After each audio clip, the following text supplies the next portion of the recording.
Akoye obo guy Philip so tianeka. Augustine the obo ntwene huntianeka. The obo trumpet huntianeka. Me masam wo tianeka da. Shabibiye pa. Wo mo ko hye kura mi. So de breme. Se me de bra, wonim se me de bra mo wache de me boa. Me be bu du aku. Me.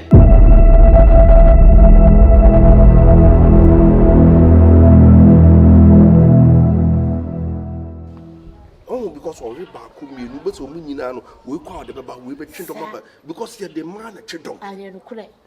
Omo ko salu anu mu di nkomo. Eni ade ti misira woni ne nkasa ma me pa na se de mani ese ba nye sa sofo no. Da ko wan we ya na matene me sa wo no so. O de nya me mpesa. O de nya botre me ne beka. Nya botre. Na anya bia obetime nya ne balance na. Say last say one first can answer you. No kure. Say na make you. Sika na e ba na say ne sha. Enti yesa na Michela baby me sofo no sa pemufu kra dodo panchi ne body ye di kufu sa ade udidi me sa ye kasem bia wontie o didi me kra wontimi nyere wontimi read bible no won kan bible no baby am na wada ade cha ba sorry fi abede otimi anya asem a convince ni enti o balance no me de beba na e be ye next month why next month na ka be so me hia de aso bibi so because me dan bi pop am ya say balance no Nankana Medaya budget. So, your next month na ebi anu menyu obi abu. Why? Nam de abero. Ba o de money na ho my friend Maka. Na o twa ebesi mi so trustica. Enene nkasa. Na aye say enwo no so no ne nyaman oya ne nyaman kakra de be hye business ni. Ye betum kwa ye crusade. Na so. Na ye pebo isi bi wo yare wo se menyare. Salala ni na wo ho. Awo.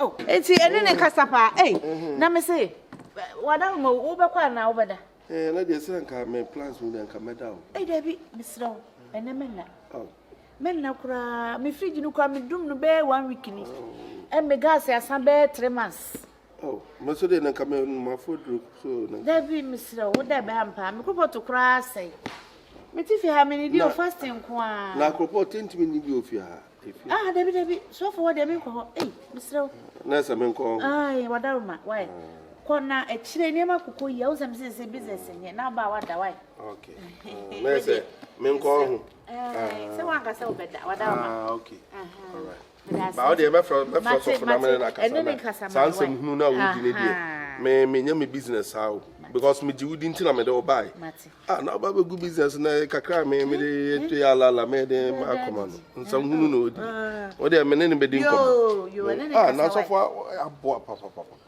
akoy de kokota ko paawo chese wudi wo fa wadwene na wodi nam ana ne wodi onkote asori ni bi na wo tsam kofo na do magu asori na adwen bone na de sisi omutirim na ada ya wo se beda ha wo beda na ma ba wo fufu atwantoa wodi wi akwa akasem sa ma akaska na sa me mani bra bre kra sa obeda me mpene kra da in the name of Jesus come out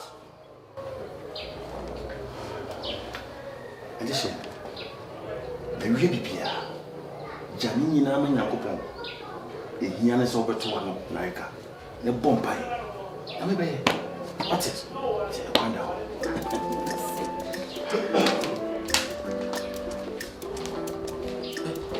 yeah come acha me na me juma yawo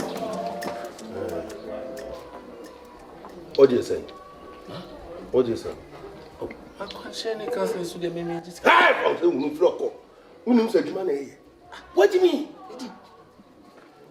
it's what man kokwa na kamenye ne dem sorry ba no say me ene nyame be ye ene what do you mean Solomon was ra de free nyankopon no was sre nyansa nimdie no was sre skaka ho Sintra intena de amaku panika say as if you out no what the masa business am you business ana me if you out say you like me you try water bill nyame be na ditua it asem bi won mo say onyam adwuma ne nyina na yahye adwuma nanso asoro man ani mo at least as I pretend kakra e bibia na sika mo ma pretenses doesn't bring money. The world is about money. Wise up. It's money. Idi you and you've been in this business for so long. Me you be a minimum adwuma. Minimum dada. Na ase we no afei na me try ase me hye niam na ma bo adwun bi agye sika kese. No de bi ade na yeboka. Ade na yeboka woni adwuma ade na yeboka. Meti ye wonton oil. Wonton seminar. Steak ani ha bibia ani ha. Also there also hye adwuma tun a hye ne sai. It dey also hu say me ko panyin no. Aso income ina no. E ko ne ho, e ma me ho. E ko ne ho. Na income ne ba. Income no ma because we be there betim say that me be sad kwa be akra me cancel nka won pay bibi kakra mam kra ya asem. Wo sa wo te han na o ya canceller e na nyame be masa. Say sa no be ya me pay baby di wafa. Oh yes. Has it come to this affair? Who could di or so for mamia? Who nim baby? I want me 190 for so long. Yeah, business. We've been in this business for so long. So I didn't know catch me so believe me. The fact that we've been together for so long doesn't mean I should be losing money. It's money. It's investment. That's what you should understand. It's investment. So run out open. What do you want me to do? What's up? Just tell me. What's up here? I say game. Who say who adwuma? I say me baha who say what organize crusade. Me baha I say who say Asare fi ewura mu a yeton anointing oil wa ha. Yeton seminar wa ha. Yeton sticker wa ha. Just that's what I want to see. I want to see business. Oh, where business oh, eh? Why would him say no one kwa na me wa baha o. Me din ka do bi baha. Income na eba no. Na utum se na ekwa nanim kakra. Na say there be wo ba e bi ebekwa nanim. Wo ba na say drop ya wo cement na se. Idi one thing is ma wo me nua no. Make open o sisi bi nyum you know because we share the kind of money and income me the man it's past no more audio cast audio ma ba da I'm telling you. Hey, o chiti bi nyum you. There be o. That is what I'm telling you. O pa just watch me dia na. Yes, because I watch me di. Me this sika me dey bad. I'm me here juma mo bit me pledge. Na be sika kese no dia ba no without my knowledge. Am I paying Chimidi? I'm telling you. Hey, I'm telling you. What you mean? Enti mo me ba ninka. Deputy wo dey chrem yi. O pa so Chimidi ana. Me say income back. I'm telling you say me na me has so for her. Dey ba nyina me de mani hu. Hey. What kind of? Next time me go the John. O dey waka. For need to form kakra na hwe. Sika me de ma no. Ha! So for be anywhere wa ba no o dey income ba se me da. I'm telling you. Yeah. So what you mean? No, kai na John ba oni mba be ko se wo be yi free ha. Wo be yi free ha ko efa. Idi. Me no adwuma ye di e wo krom ha ni Ghana ha wo be yi free ko fa fra be sha ha no. Hey. What kind of you know? You need to wise up, my brother. Wise up now. Mama no otuedi. It is hard times a very open real negotiation. And I need be for and customer me first come. Me discover. My strategy now me using is quite different from others. No, say obi a vacancy where you a newcomer. Sorry, you can't just get up one time. No, bam, first cabra. Eya kroko. Now we have my year no sano. Okay, and you might go small bar. Master Jai San canceling no na me dream music me lose on. So for my match ready. Hey. The mountain me go me Chimidi. Any man na catch no. And it's not from my side. Your own side. And to be on my negotiation, be on any negotiation. No, we cut it all the time. And Casa me first come back. Me hear me part. Who names the business? Me. Yes. What you made? Yeah, no, Hona. The beer sikaya. The beer auto go chain to the co. I won't share. Go chain. I can see a baby. I know what to go. Because me first come. And I said, can you free? Huh?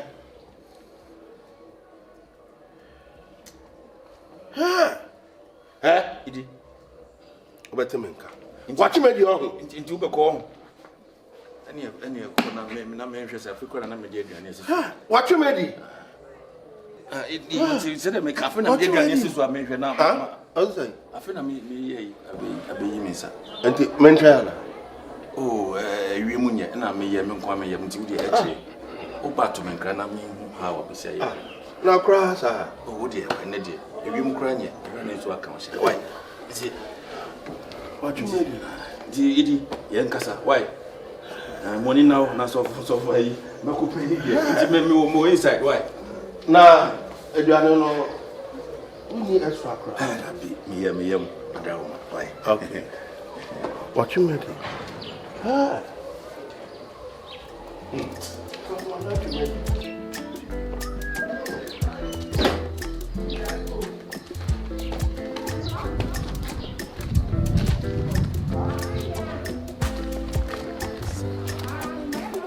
Hey, Mazi.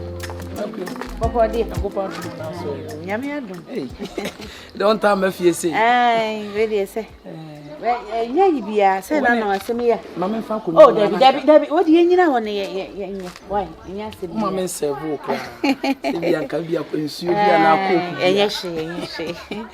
We dey on say na no nkomo ya o ni mekeka ye ya. Se say no me ne sofo akasa. Okay. Asumdua bantinam se me bebo amane se problem bi en Mate tim so ya bara so do wate Mate maku hu se me ne wonte bone na sabi asofo afa wonsam a bi kwansa na we ba no ni nyina na me wo wona ase amane wo ye adwuma yi na wi ase ankasa no nipa papa na empa de pa nipa bone ni na empa de pa obaye wo hu sa asole na tim obi nya na nka ye ne din eti sofo no de wo hena so wo mo agya na wo se wo gya no kwan na maku se de wo kan no me so me pe wasem na de me ye nyina me ye manyame menya manipa but problem kakra ba me so se me ma wo ya we oh ye wo bi ayen ka se we wo ka kire me hu se how yeah ene yakoka ho asem se de asole no next week me ba na mom position na me wo asole no so oba no hu se me nyina ho ana se tag bi anse me kuma ma ne how oh what then se player warrior no wo shan de megai oh da bi mitimi me amfa mani me ye form sa abra me nya penny kura mfiri so oh mesro enu de wo kana sa se na wo se de wo si bo ho modern wa sori we wo ko jaya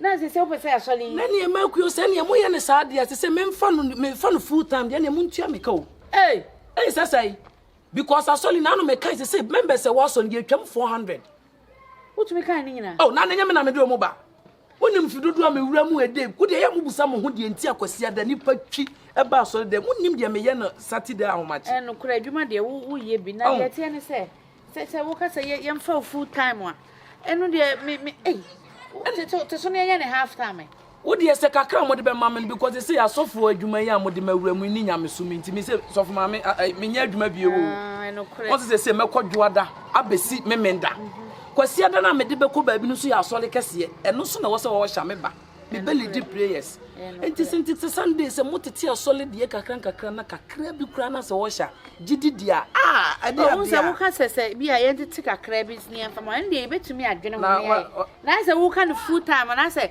wo ye ne se ende ne se de tie bia wo twa bo ato so wo nkwa wo ye de hia wo papa o da bi nya sa na wo kakra no hwe kakra be sa na wo tirim ga de be mama oh wo de se de wo ka no wo ma me wo ka mate me ne sofo so kwa akwadwena wo se ko ne ho na se bibia ne wo se me ne edin sa wo so but se wo de week bia wo nya sika na se wo ne me ba be che sika na also me do wura me peche wo de no de on wa no de se me ne wo ba be check sika da bi se de wo ka ne de akoye obo guy Philip so tianeka Augustine de obo ntwene hu tianeka de obo trumpet hu tianeka me masam wo tianeka da maye wo sha mo tianeka da hwe emakuyo se nyame sum na ye sum no munya hu nyame adwuma na mo ye nyina ye mpe ba bi ntino Debi chesemazi dia wo ye dia asori na se wa fichiri woni hwe sikasem ni mu too much di ntina wo ye adwuma no ka da be na yakopon wa frɛ ne fon so da nya wo kakra be di ntina wo ye so for ma me de Debi ye so na bo afu na me bu fu se da bia nso se no be kasa wie bia no ma na ye ntokwasem de wo ye ni hwe henfa na se wo obi asi na so dan wo ni ba percentage a wo be di ye kire se na ni pa kro na wasi na so dan so mpe so bi menya percentage ne ono anche ni mu no onye wo hyansa nye player warrior we na ya asem bai ye wo de ti na me kasa me ne so fu nkwadwene ho na ye hu se bia bosome ana se ne de be ma wo de ye kwa akwadwene ho wo de mate bibia ni ameba fie na wo ye sa so a wo be tax na tax no offense entoku ato offense enye no ano tax tutu so dudu wo ko school am ye sure senka wa wo be ye o so na me fa ho ba minim tutu so dudu bro for dia we so offense da bia me list ni mu die nim so jeje said the other obi pipa ato ase be ba na ye obi fa ase me se me na wo pese wo hwehwe me nsem wo asoro wo sa na so wo hya mo book ni nyina be fa me nsem bitimi hwe me ncha tutu so dudu na ka wo nto ya nsa me ncha tutu so dudu na me to blog ne cement wo bi to ende anya adwuma kwa na jaka wo pay na se ye koka ho asem se ye koka na ye kasa kakra me de be ma wa no wa mo ni aso wo fa me to pay ro so ye nyina ye nipa Me, any other person, you best be a member of I say, I'm not Dufie. You. I'm help you. Yo. I said, I will obey no of a barn. None and number, the way God have been able to second. Well, come here. Why, yes, and I quite general quarry, we'll call a quarter pie, goon crack, uncle, what you could do for Samrino. I'm with us of dear. Why we are met me, why am a congregation? Now, with me, I shall summon to come. Who but you made? Hey, I say, and you know, me, Me. No, me, Dead na mayo. yeah, then I'm tuning the other me. Hey, I did a dad. me out the 6 by 9. Hey, me, them into the old can I see you. Over what I say. So I can soon call with him. Over what I say. My commission, you know what? Over what I say. Commission bank. Me free so far there, but was this canning out the mount? Me. What's in this come out of the mount? Me. No, Someone I can't some natural. someone can tell me. And I know by my conscience says it can be a bassa. So what I wouldn't tell some call honor. Me call on my yes in so because me business na me. Scan me pegum butum. Ya me helpful. And I saw for some me. Sikawa me ho. So for na kata some. That's what you made. She, e di media so for no so anwe ya. Me boni dua wo. What when you say? Me boni dua kunu bia. Ah, wo be kat some to me so say me sika. Sika be na o me. Debut. Sika be. What's offering one offer? Collections a bubble beer. Program beer. What's what me book program? I'm a program na ba. Promises I can see a check in about Ujini Nina hungry. It's what you need me boy. What you so for? Now who probably can me? Share. Idi Yajumidi. Idi me catch me as well. Me baka wo. Yajumidi. Me baka wa sorry ni mo. Se say me free manzi wa ba woni me ka makowo. Ba boka 2000. Ana no boy ya obo instruments yi. Wono wo so yare. Me kwaye 1005. Woni me ka me bo. Na Debi ona no say affect me misika. Na ka affect one sika. Esa affect. Debi me no condition anti sa. Na me catch us me. Hey, me misika sa me fa ni agro. Yo. Woni me yo. Se sa na waka na wo so gina didi a. So for no betime kapa. Wo da fa misika ba me ansara akwai. Sika bay. Sika bay. Sika bay. No no meka. Me dey wo sika ni me wodi. Sika dey buy no e na wo saka e. Na dey no nya 20 million to come on Maxi. 7,500 no nya to come on. Me so me spend it. I saw me spend it. Me pass off ni duama. Me wo ba be customer to so ma wo wo akwaje adi. She. Hey. Who there you don't know. She. Wo so for baba be wo be create confusion. Ana wo adi idi so wo so baba be je so for adi. Say wo sika me go. Make sure the palm and say yes. Me ba so mo okosua o. Me pe crate. What there from me here? Me the baba why? Me the baba. Why? Nonsense. Wo so for baba be go be customer to me so. Make sure palm mo say yes.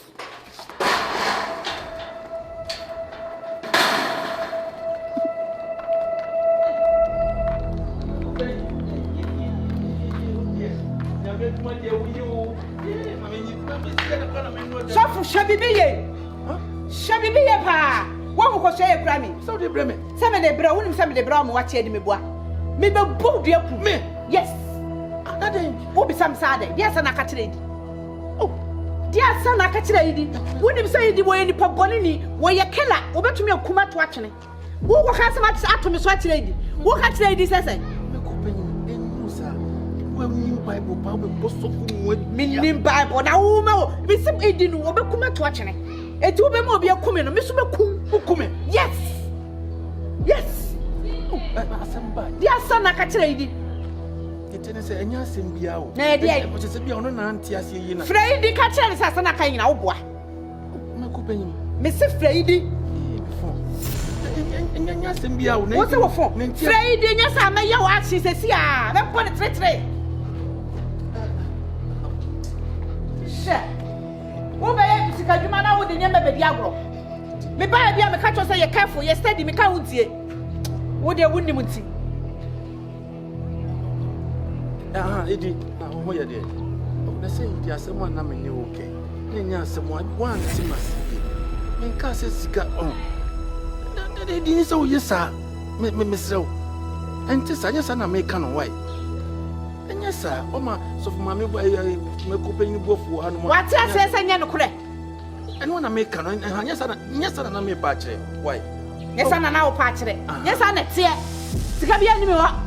sika bia ni ho se de ha na se me ka no wo ante masiye me pacho menia why she sa mate why ene me twen okọ wate wakate wo ma idea be kume criminal ID what investment a wo yenya criminal activities wo be yemi na wona chankwa bo papa me kume se ni sika wo ho menye sane ma no kura she Eduabodie eno na mo suro me ba na Bible kura me aka woni be twia made ache o se mkotokosua de wo mpo je ya wo de steward ya ene ma menyi ya peko me kura me ni anwa naka woni anwa wo mu me bekum na ma anya nku a wo se pa ama no afa chichi wo kra were why next time woni me ya de ye careful pa because enya agro na me wudi ye adwuma sikasam soso tumi manipa wu what me go paint tika wo ko me die ku na me say one for usuru shit down I mean come why I mean you anymore why I say come on mama nyamenia ko bo me dua mama wu